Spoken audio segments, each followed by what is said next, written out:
Libérer l'expression. Libérer l'expression. Libérer l'expression. Libérer l'expression des jeunes. Sur les migrations.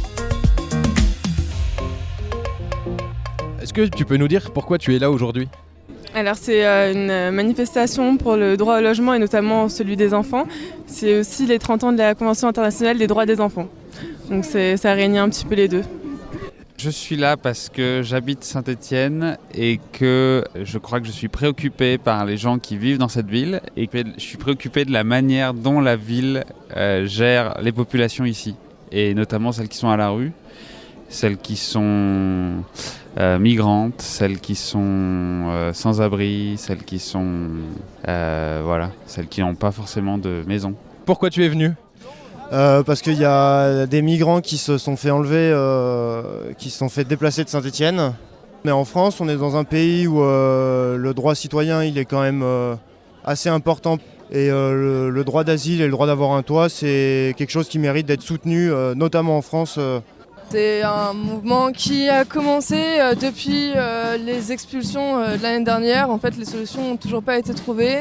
Et sinon, c'est un sujet qui me touche beaucoup parce qu'à l'échelle de Saint-Étienne, en fait, c'est une assez petite ville avec beaucoup de logements vides. Et les gens qui sont à la rue, on les voit en fait tous les jours. Et on sait où ils sont, on les voit, c'est toujours les mêmes gens. Il y a pourtant rien qui est fait. Et ça fait longtemps qu'on les voit et ça commence à être lourd.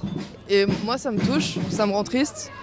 Et j'ai entendu parler de ce qui s'est passé il y a très peu de temps à la mairie où des actions ont été faites pour que justement une solution soit trouvée avant l'hiver et où ils se sont fait virer d'une façon assez indigne. Et voilà, je pense qu'il ne faut pas laisser passer ce genre de choses et que cette mobilisation, je pense que montrer qu'on est nombreux à ne pas être d'accord avec ça, c'est important, c'est pour ça que je suis descendue de chez moi. Alors moi, j'ai appris récemment qu'il y avait une 60aine d'enfants à Saint-Étienne qui dormaient dans la rue. Et c'est juste un nombre énorme. Et la ville fait rien, enfin presque rien. Il n'y a pas assez de moyens, il n'y a pas beaucoup de choses qui sont mises en place. Alors que, en parallèle, il y a beaucoup de sous qui sont placés dans des choses ridicules, genre dans la patinoire ou des choses qui ne méritent pas autant que...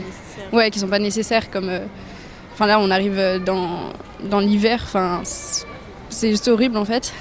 En plus de ça, la mairie se revendique comme amie des enfants, alors que elle fait presque rien pour eux. Et du coup, si on peut se faire entendre et faire réagir, c'est bien.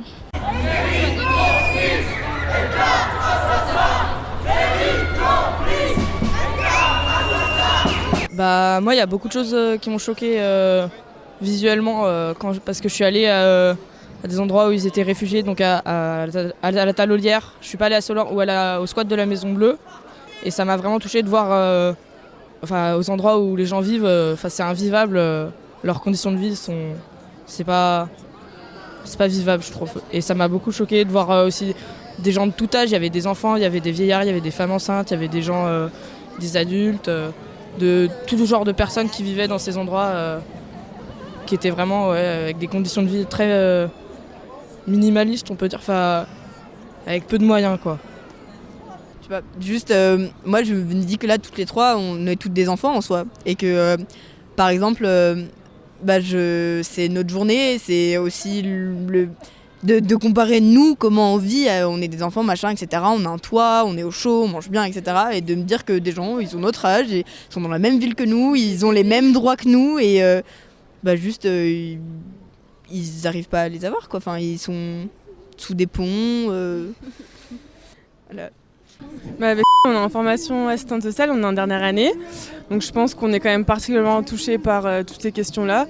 Et je pense que c'est bien d'être engagé dans sa ville et dans le département parce qu'on voit que ça bouge pas, et même dans nos expériences professionnelles, on voit que c'est la merde.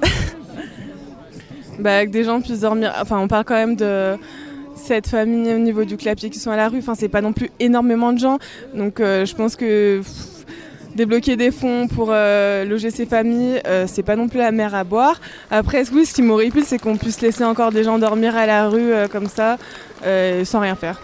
Ouais, je pense que déjà avoir une position un peu plus claire et juste par rapport aux gens qui sont demandeurs d'asile et qui n'ont pas de lieu, d'endroit pour vivre, et même plus généralement toutes les personnes en situation d'irrégularité qui dorment à la rue, pour moi c'est quelque chose d'assez dur, notamment quand on se rapproche des saisons hivernales comme là, et quand on voit les températures chuter et qu'il y en a qui dorment dehors, en fait, moi, ça me fait vraiment, ça me fait vraiment mal.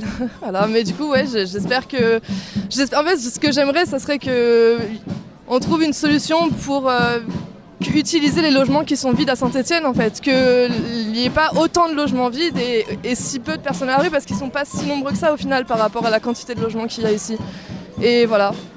Je pense que des solutions, elles sont possibles et qu'il faudrait juste avoir une vraie volonté politique, mais voilà, la volonté citoyenne elle est là. Après la volonté politique c'est toujours quelque chose qui est un peu plus compliqué que ça, mais voilà, j'aimerais bien qu'on respecte un peu plus les êtres humains.